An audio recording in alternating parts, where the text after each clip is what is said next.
Hola, ¿qué tal, exploradores de lo oculto? ¿Alguna vez han sentido que, al caminar por las antiguas calles de México, una sombra del pasado los observa? Hoy no vamos a hablar de los fantasmas que todos conocen, vamos a viajar mucho más atrás en el tiempo, a un mundo donde los dioses caminaban entre los hombres y las criaturas de la noche no eran solo cuentos para dormir. Bienvenidos a Sombras Ancestrales de México. Antes de que los conquistadores llegaran, antes incluso de que los grandes imperios como el azteca dominaran el valle, existían leyendas que se susurraban al calor del fuego, historias de seres que habitaban en la oscuridad de la selva, en la profundidad de los cenotes y en el corazón de las montañas. Estas no son las leyendas que te contaron en la escuela, son susurros más antiguos, ecos de un tiempo olvidado. Comencemos nuestro viaje en las selvas del sur,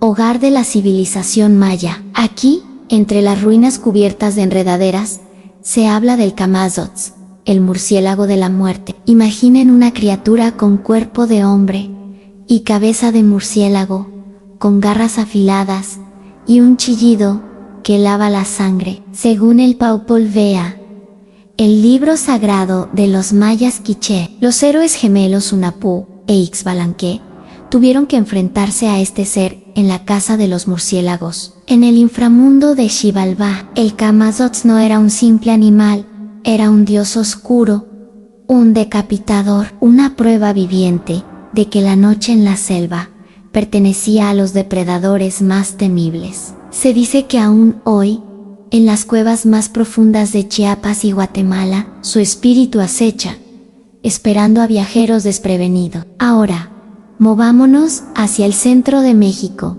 a las tierras de los nahuas, los pueblos que hablaban náhuatl. Aquí encontramos a los tlaxiques. No eran dioses ni demonios, sino humanos con un don o una maldición, según se vea. Se decía que los tlaxics eran hechiceros capaces de controlar el clima. Podían invocar lluvias torrenciales, granizadas destructivas o sequías devastadoras.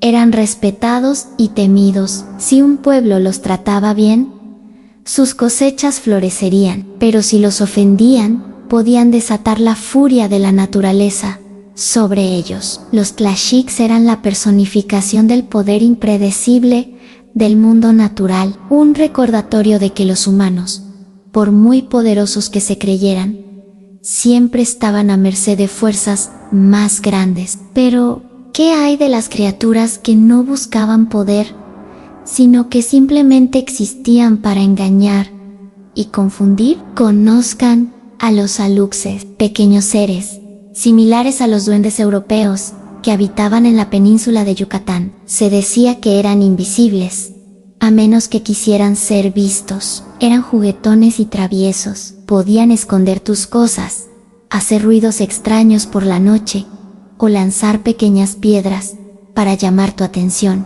Para ganarse su favor, la gente les construía pequeñas casas llamadas Cato Alex y les dejaban ofrendas. Si cuidabas de tu Alex, él cuidaría de tu milpa y tu hogar, ahuyentando a los ladrones y a los animales salvajes. Pero si lo ignorabas o lo ofendías, prepárate para una vida llena de pequeñas y constantes molestias. Los Alaxes nos enseñan que incluso los espíritus más pequeños merecen respeto. Ahora, viajemos al norte, a las vastas y áridas tierras de los pueblos del desierto. Aquí, las leyendas son tan duras como el paisaje.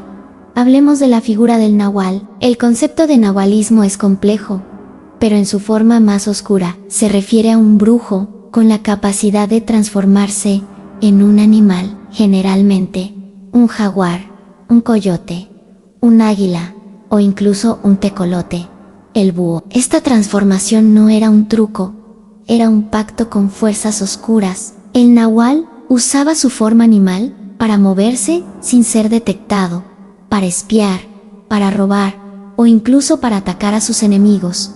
Ser acusado de ser un nahual era una sentencia de muerte. Estas historias reflejaban el miedo a lo desconocido, a que tu vecino esa persona que te saluda todos los días, pudiera ser en realidad una bestia depredadora al caer la noche. El miedo a que la verdadera amenaza no viniera de los dioses, sino de los propios hombres. Y no podemos olvidar a los guardianes de los lugares sagrados. En las profundidades de los cenotes mayas, esos pozos de agua cristalina, considerados portales a Xibalbá, se decía que habitaban serpientes gigantes y seres acuáticos que protegían sus aguas.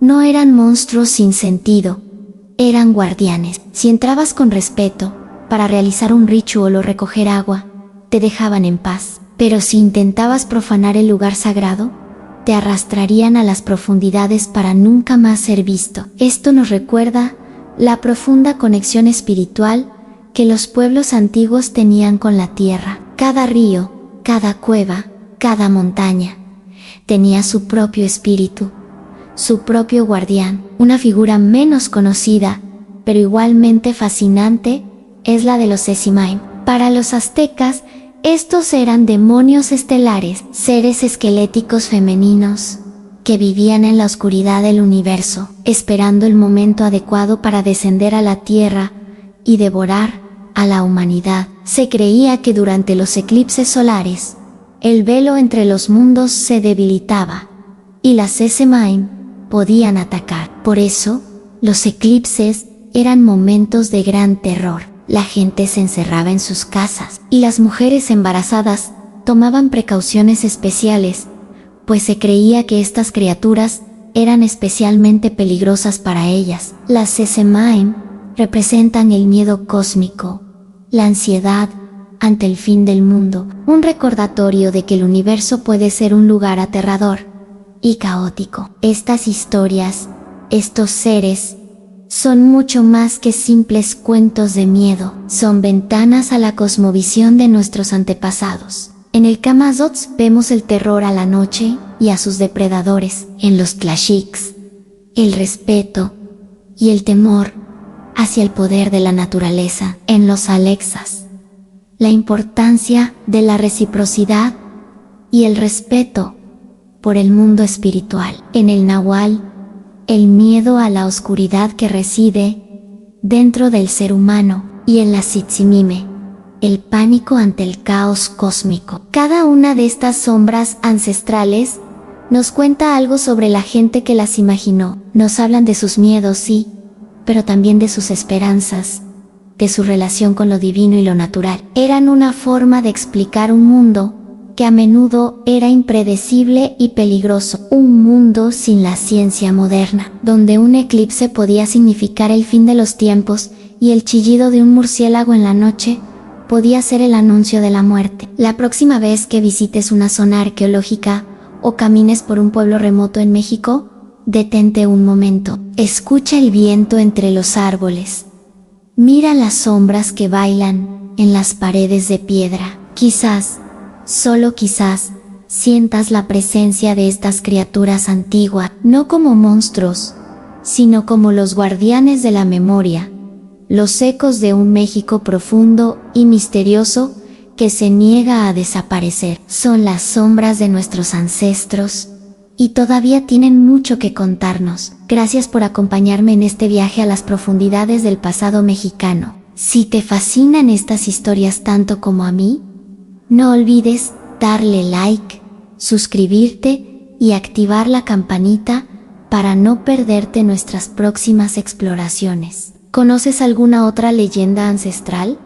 Déjamela en los comentarios. Nos vemos en el próximo video.